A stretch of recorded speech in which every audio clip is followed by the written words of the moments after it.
Mike, HR needs to see you. Those 6 words hit me like a brick on a Tuesday morning. My name's Michael Peterson. I'm 47, and in 22 years with this company, I'd never been called to HR, not once. I looked up from my computer where I'd been reviewing quality reports for our consumer electronics division. My manager stood in my doorway, his face giving nothing away. You know that expression, the kind that tells you something bad is coming, but you don't know how bad. When? I asked. Now. Look, I wasn't perfect, but inappropriate behavior? That wasn't me. I had a wife, Sarah, who worked nights at Regional Medical. 2 kids, Jessica, 19, finishing her sophomore year at State, and Tommy, 16, already talking about college applications. I didn't mess around, period. The walk to HR felt like walking to my own execution. 22 years I'd been walking these halls. Started as a junior quality tech right out of college at 25, worked my way up to senior quality assurance manager. I had 12 people reporting to me now, built a reputation as the guy who caught problems before they became disasters. But walking toward those frosted glass doors with human resources printed in bold letters, I couldn't shake the feeling that everything was about to change. Amanda Walsh was waiting for me. HR manager, mid-40s, always professional, but never what you'd call warm. She pointed to the chair across from her desk without bothering with small talk. "Thank you for coming in, Michael. We need to discuss your inappropriate comments during yesterday's project review meeting." I blinked hard. "My what?"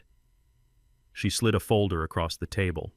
Inside was a typed transcript with sections highlighted in yellow. My heart started hammering as I read words supposedly coming from my mouth. Crude remarks about Jennifer Collins, my division director. Comments about her appearance, her personal life, sexual stuff that made my skin crawl just reading it. "This isn't me," I said, my voice getting louder. "I didn't say any of this. I barely spoke during that meeting." Amanda tapped her pen against the folder like she was keeping time. 3 employees reported hearing you make these statements. They claim it happened during a brief video feed interruption when we switched to the backup system. That's impossible. Check the recording. Her expression hardened. Unfortunately, that segment of the recording appears to be corrupted. Right. How convenient. For a moment, I just sat there staring at her. Then it clicked. This wasn't about inappropriate comments. This was about shutting me up. 3 weeks earlier, I'd raised concerns during our monthly department meeting about the expansion project. The safety testing data for our new consumer electronics line didn't look right. The numbers had been massaged, failure rates minimized, and somehow critical safety margins had been adjusted to meet regulatory minimums instead of our usual conservative standards. Jennifer had been leading that project. When I'd spoken up, she'd given me one of those thin smiles and told me to trust the process. Trust the process. Right. Since then, everything changed. Colleagues who used to stop by my office kept their distance. Important emails somehow didn't include me. Projects I'd normally review went straight to approval without my input. Here's the thing. I should have seen this coming. Jennifer Collins used to work under me about 10 years ago. I'd recommended her for the supervisor position back when Tommy was in 1st grade. Thought she had potential. Guess I was right about the potential part, just wrong about what she'd use it for. Before I could say anything else, the door opened without a knock. Amanda straightened up like someone had pulled her spine with a string. Lucas Miller, our CEO, walked in. I'd seen Lucas around the building, of course. Tall guy, maybe mid-50s, always looked like he had everything under control. The kind of presence that makes people pay attention when he walks into a room. "Sir, we're in the middle of a disciplinary meeting," Amanda said quickly, smoothing down her blazer. "Actually," Lucas said, his voice calm but carrying the kind of authority that makes grown adults sit up straight, "that's not why we're here." Amanda went pale so fast I thought she might pass out. She reached to pull the folder back, but Lucas picked it up before she could touch it. "Mr. Peterson has been working directly with my office for the past month," he said, settling into the chair next to me. Not across from me, right beside me. "What?" I nearly jumped out of my skin. I hadn't talked to our CEO once in my entire career.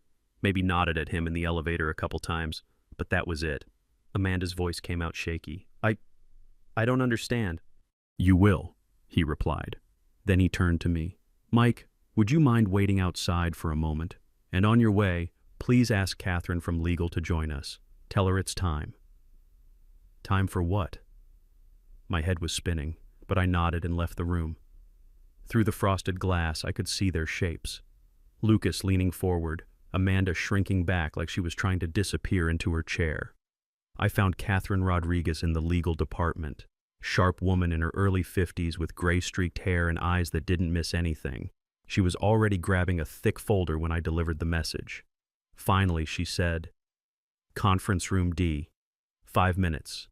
The elevator ride felt like it took forever. When the doors opened, Catherine was already waiting outside the conference room. She stuck out her hand with a grip that could crush walnuts. "Catherine Rodriguez, you must be Mike." Inside, the blinds were drawn and that thick folder sat on the table looking ominous as hell. "I imagine you're confused," she said as we sat down. "That's putting it mildly," I said. "HR just accused me of sexual harassment. Then our CEO shows up acting like we've been working together for weeks. What's going on?" Catherine studied me for a moment like she was deciding something. "Let me ask you first. Have you noticed anything unusual in the last few weeks? Things that didn't feel right?" I gave a short laugh. "Besides being accused of harassment out of nowhere?" "Yeah. My boss has been freezing me out. Projects I used to lead get reassigned to other people. I find out about meetings after they happen, and 3 weeks ago I raised concerns about our expansion safety data, and suddenly, I'm invisible around here." Catherine nodded like I'd just confirmed something important. "That matches what we've observed. For months, we've been monitoring irregularities tied to your division, budget inconsistencies, safety testing delays, suppressed reports." My skin started crawling. Irregularities how? Catherine opened the folder. Inside were spreadsheets, emails, internal memos, names I recognized: Jennifer Collins, her deputy Ryan Davis, a mid-level manager named Michelle Torres. The documents showed falsified compliance reports, adjusted safety timelines, even discussions about managing regulatory exposure if certain safety failures were discovered after product launch. I flipped through page after page, my mouth going dry. "This can't be real." "It's very real," Catherine said quietly, "and your name keeps coming up in their communications." My head snapped up. "What? Why?" "Because you asked the wrong questions," she replied. "You spotted issues no one else was supposed to see. They couldn't risk you taking those concerns higher, so they decided to discredit you first. The fabricated transcript, the harassment allegations, it was all a setup. If I became a problem, they'd have grounds to fire me and destroy my reputation in the process." Listen, at 47 years old with 22 years at this company, I knew how things worked. Office politics, corporate games. But this was different. This was calculated. "But why is Lucas involved?" I asked. "Why step in for me?" "Because you're not the only one who noticed," Catherine said. "A quiet audit began 4 months ago after unusual expenses appeared in the product safety budget. Lucas has been personally overseeing it. When you raised those concerns in the meeting, it confirmed what we already suspected. The weight of it hit me. My whole career, my family's financial security, everything was hanging by a thread. Sarah was 3 years from early retirement from the hospital. Jessica still had 2 years left at state, and that was costing us $28,000 a year. Tommy would be starting college applications next year, and we all knew state tuition wasn't getting any cheaper. On my current salary of $95,000, we were managing okay, but just barely. House payment, car payments, Jessica's tuition, and trying to save for Tommy's college and our retirement. If I lost this job at 47, who was going to hire me? Sure, I had experience, but companies these days wanted younger employees they could pay less. "So what happens now?" I asked. Catherine's expression softened a little. "Now we build the case, with your help." "Why me?" "Because you've seen it firsthand. You've lived the retaliation. Your testimony combined with these documents gives us something undeniable." I stared at the folder. My name wasn't just mentioned in those pages. I was a target. "This isn't just about saving your job, Mike," Catherine continued. "It's about protecting consumers and, frankly, people's lives. If these products hit the market the way Jennifer's team has designed them, the consequences could be catastrophic." That got my attention. I thought about Jessica using the electronics we manufactured, about Tommy and his friends with their gadgets, about Sarah coming home exhausted from 12-hour shifts, trusting that the medical equipment her hospital bought was safe and reliable. "You're asking me to go against my own boss, someone I helped train 10 years ago. I'm asking you to tell the truth," Catherine corrected. The room was quiet except for the wall clock ticking. Here's what was going through my mind. If I walked away, took early retirement maybe, Jennifer's products would still ship. And if something went wrong, if people got hurt, I'd know I could have stopped it. Finally, I nodded. Okay, I'll help. Catherine closed the folder, relief crossing her face. Good, because it starts now. Your HR meeting was bait. While Lucas keeps them occupied, we're preparing for the next phase. I barely slept that night. Every time I closed my eyes, I saw that yellow, highlighted transcript. The lies Amanda had slid across the table. The way she'd looked at me like I was already guilty. Sarah noticed when she got home from her shift at 7 a.m. You look terrible, she said, still in her scrubs. I told her everything. About the safety concerns, the retaliation, the fake harassment charges. She listened without interrupting, which is one of the things I love about her after 23 years of marriage. She doesn't jump to conclusions. When I finished, she sat quietly for a long moment. 22 years, she said finally. You've given them 22 years. I know. And this Jennifer person, didn't you help her get promoted back when Tommy was little? Yeah. I recommended her for the supervisor position. Thought she had integrity. Sarah shook her head. Some people show their true colors when they get a little power. She was right. I'd seen it before. Good employees who became terrible managers. But Jennifer wasn't just terrible. She was dangerous. By the time I got to the office that morning, everything felt different. People stopped talking when I walked by. A few whispered behind their hands. Word travels fast in a company our size, and obviously something had leaked about yesterday's HR drama. My assistant, Carol, had been with me for 6 years. She knew my coffee order, my schedule, when I was stressed. That morning she looked at me like she was seeing a stranger. Everything okay, Mike? She asked carefully. Just some administrative stuff, I said. Nothing to worry about. But we both knew it was more than that. At 10:15, my phone buzzed. Text from Catherine. Conference room D. Bring your laptop. Time to download everything. My hands were steadier than I expected as I grabbed my laptop and headed upstairs. Lucas and Catherine were already waiting when I arrived. Both looked calm in a way that somehow made me more nervous. Sit, Lucas said. Not unfriendly, but all business. Catherine slid a USB drive across the table. Plug this in. We need access to your division's shared files. My throat went dry. Access to what? Files that Jennifer has restricted under project permissions.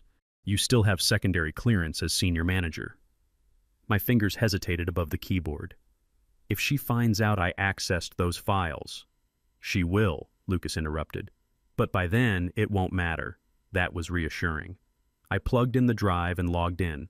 The shared drive opened, showing dozens of folders. Catherine pointed to one labeled Archive 2024. Start there. Inside were lab reports that made my stomach drop. Test failures highlighted in red. Flammability ratings below standard. Toxicity thresholds that exceeded safe levels. Impact resistance failures. These were the results I'd tried to show in that meeting 3 weeks ago. Jennifer had dismissed them as preliminary data. They weren't preliminary. They were final. And they were damning. Keep looking, Catherine said quietly. There's more. I clicked on another folder labeled Risk Assessment Files. What I found there stopped me cold. A spreadsheet titled Market Strategy Risk Matrix. The columns made my skin crawl. Projected consumer complaints, estimated injury cases, probable fatalities. Next to each category were dollar figures. The cost of potential lawsuits weighed against projected revenue. This is sick, I whispered. This is fraud, Lucas said flatly. Criminal negligence. And if regulators see this, it's federal charges. I scrolled through more files. Email chains discussing how to minimize regulatory attention. Memos about acceptable risk thresholds for consumer safety. A cost-benefit analysis that literally put price tags on human lives. Look, I've been in quality assurance for over 2 decades. I've seen corners cut, budgets squeezed, timelines compressed, but this was different. This was systematic. This was evil. How long has this been going on? I asked. We think about 8 months, Catherine said, right around the time Jennifer got promoted to division director. That stung. I'd pushed for her promotion, went to bat for her with senior management, told them she understood quality processes that she'd learned from me. Guess I taught her too well. She knew exactly how to bypass the systems I'd helped build. "We need your account, your testimony," Catherine continued. "Proof that you raised concerns and were silenced." I stared at the screen. If I do this, Jennifer will destroy me. She's got allies in management, people who've been here longer than me. "She already tried, Mike," Lucas said, his eyes locking on mine. "What you saw in HR yesterday was her endgame. The only way out is through." He was right. I could walk away, take early retirement, try to forget all this, but those products would ship anyway. And if something went wrong, if kids got hurt using our electronics, if families lost loved ones because we cut corners, I'd know I could have stopped it. "What do you need me to do?" Catherine slid a document across the table. "Whistleblower Protection Agreement. Legal language guaranteeing immunity from retaliation and continued employment. Sign this first," she said. "Then we document everything. Every meeting you were excluded from, every report you flagged, every instance of retaliation." I held the pen. My hand was surprisingly steady. "What happens to Jennifer? If the evidence supports it, termination, possible criminal charges. Definitely the end of her career in this industry." That should have made me feel better. Instead, I just felt sad. 10 years ago, Jennifer had been eager, smart, asking good questions about quality protocols. Somewhere along the way, she'd lost her moral compass. I signed the document. Catherine gathered the papers like she'd been waiting for this moment for months. "Good, because tomorrow Jennifer presents her expansion proposal to the board, and you'll be in the room." My stomach dropped. "In the room?" As in, ready to confirm what she denies, Lucas said. "The board needs to hear from someone who witnessed the cover-up firsthand." The boardroom. I'd been in there maybe 3 times in 22 years. Big mahogany table, leather chairs, floor-to-ceiling windows overlooking downtown. Where the real decisions got made. "What about the regulators?" Catherine mentioned. "Are they coming?" Lucas smiled for the first time that day. "That's the beauty of federal oversight. When you're dealing with consumer electronics that cross state lines, the Consumer Safety Commission, Electronics Testing Bureau, and Trade Regulatory Affairs all have jurisdiction. They're very interested in our expansion plans." That night, I sat at my kitchen table with a beer, staring at the legal documents Catherine had given me. Sarah came down around 11 p.m., still in her pajamas. "Can't sleep?" she asked. "Keep thinking about tomorrow." She sat across from me. "You know what I told my patients tonight? That you're doing the right thing. That after 22 years of building a reputation, you're not about to let someone destroy it with lies. What if I'm wrong? What if there's something I'm missing?" Sarah reached across and took my hand. "Mike, you've been catching quality problems for over 2 decades. You've saved this company millions in recalls and lawsuits. Trust your instincts." She was right. My track record spoke for itself. 0 major quality failures on products I'd approved. 3 industry safety awards. A reputation as someone who wouldn't sign off on anything questionable. "Besides," Sarah added, "Jessica called tonight. She heard you might be getting a promotion. Word travels fast in a small town." I looked at her. "Who told her that?" "Carol's daughter goes to school with Tommy. Apparently Carol heard something about a VP position opening up. A VP position. That would mean a significant salary increase. Maybe $130,000, $140,000. Enough to secure Jessica's remaining tuition, set Tommy up for college, and give Sarah the option to retire a year early if she wanted. But first I had to survive tomorrow. The next morning felt like preparing for battle. I put on my best suit, the navy one Sarah bought me for my 45th birthday. Ate breakfast even though I wasn't hungry. Kissed Sarah goodbye like it might be the last normal morning we'd have. "Give them hell," she said. The office was buzzing with energy. Word had gotten out that the board was meeting, that something big was happening. I kept my head down, reviewed my notes one last time, and waited for Catherine's text. At 9:45 a.m., my phone buzzed. "Showtime. Boardroom A. Come ready to tell the truth." The elevator ride to the executive floor felt like the longest minute of my life.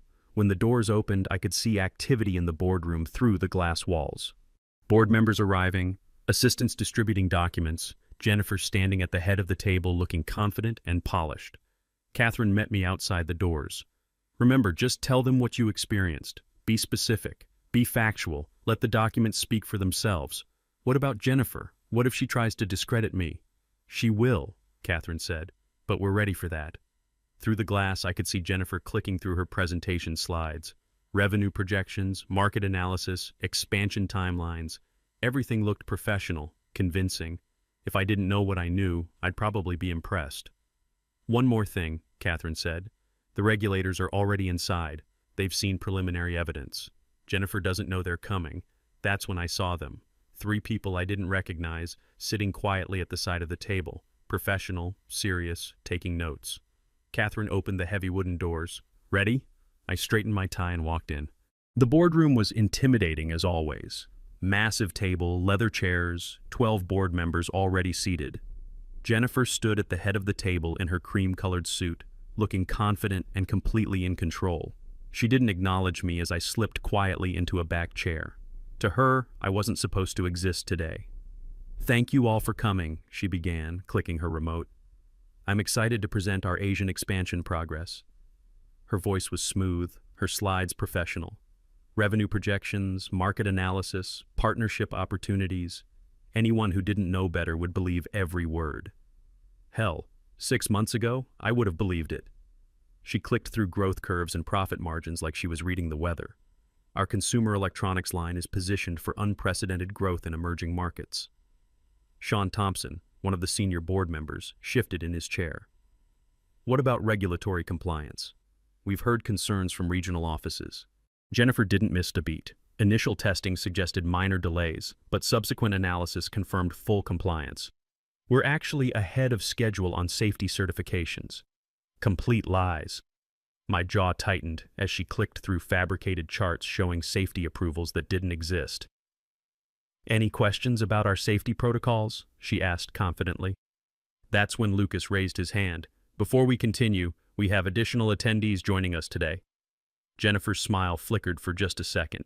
She glanced around the room and for the first time noticed the 3 people sitting quietly at the side table.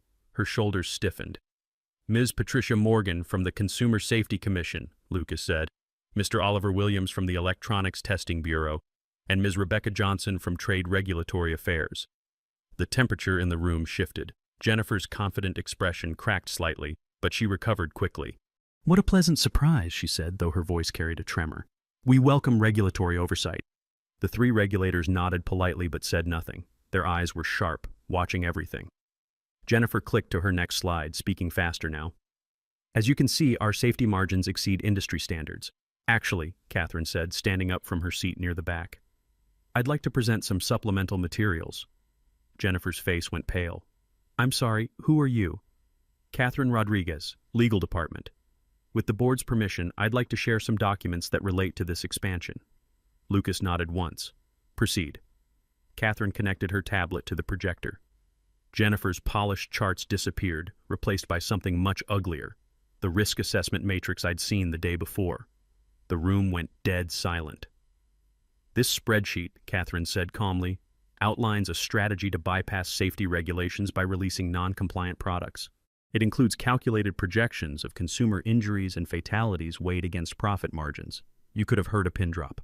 The regulators leaned forward, their faces grim. Murmurs rippled through the board. Jennifer's confident smile completely collapsed.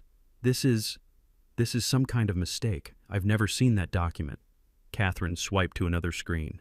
Email chains with Jennifer's name in the sender field, discussing how to manage unfavorable test results and minimize regulatory exposure. These can't be authentic, Jennifer said, her voice getting higher. Someone's manipulated these files. The metadata confirms authenticity, Catherine replied smoothly, as do statements from 3 members of your team who cooperated with our investigation. I saw Ryan Davis in the front row, staring at the table, refusing to look at Jennifer. Michelle Torres sat next to him, looking sick. The betrayal on Jennifer's face was visible from across the room. Mr. Peterson, Lucas said. My cue. My legs felt like concrete as I stood and walked to the front. Every eye in the room was on me, but I kept my focus on Sean Thompson. You raised concerns about these safety issues 3 weeks ago, correct? He asked. My throat was dry, but my voice came out steady. Yes, sir. I brought test results directly to Jennifer, showing multiple safety failures. flammability issues, toxicity problems, impact resistance below standards. She dismissed them as preliminary data.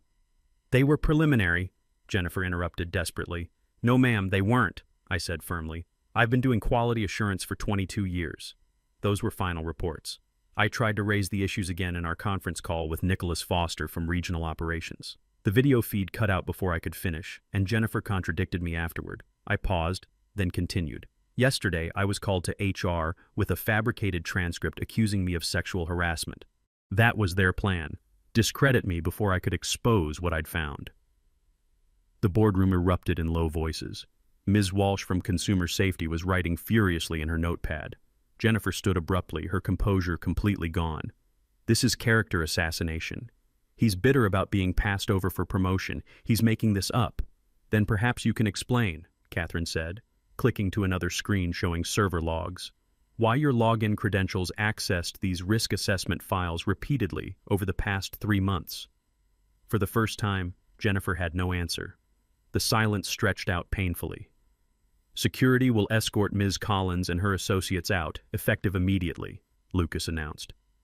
As security moved toward the front of the room, Jennifer turned and looked directly at me. Her eyes burned with fury, but underneath I saw something else. Fear. Real fear. The next few days were chaos. News spread through the company like wildfire. Departments that had been under Jennifer's control operated in confused silence. People avoided eye contact in hallways, unsure who had been loyal to whom. A week later, Catherine called me into Lucas's office. The CEO looked tired, but relieved. "Mike," he said without preamble, "the board voted unanimously last night. We're creating a new position, Vice President of Quality Assurance and Regulatory Compliance. Independent oversight, direct board reporting. We'd like you to take it." The salary increase was substantial, from $95,000 to $145,000. Stock options, enhanced retirement package, enough to secure Jessica's remaining tuition, set Tommy up for college, and give Sarah the option to retire early if she wanted. More importantly, real authority to implement change. Anonymous reporting systems for safety concerns. Independent safety audits with outside firms. A direct line to the board for quality issues. "What happened to Jennifer?" I asked. "Terminated for cause. The FBI is reviewing the case for potential federal charges. She won't work in this industry again." 6 months later, I sat in my new corner office watching the sunset. My phone buzzed with a text from an unknown number. "You were right. I was wrong. I'm sorry." No signature, but I knew who it was. I stared at the message for a long time, then deleted it without replying. Some apologies come too late. That night, Sarah and I sat on our back deck with a couple of beers. Tommy was inside doing homework. Jessica had called earlier, excited about her internship prospects for next summer. "So," Sarah said, "was it worth it?" I thought about the sleepless nights, the fear, the moment in HR when I thought my career was over. I thought about the spreadsheet calculating human lives against profit margins. I thought about the young engineers who now felt safe raising concerns. "Yeah," I said finally, "some fights are worth having, because in the end, it wasn't just about my job or my family's security. It was about proving that integrity still matters, that one person willing to speak up can make a difference." At 47, with 22 years in this industry, I'd learned that sometimes the most important battles are the ones you never expected to fight. And sometimes, if you're lucky and you're right, you actually win. Because here's what 22 years taught me. Your reputation isn't just what you've built, it's what you're willing to risk to keep it clean. And in a world where it's easier to stay quiet, sometimes the most radical thing you can do is simply tell the truth.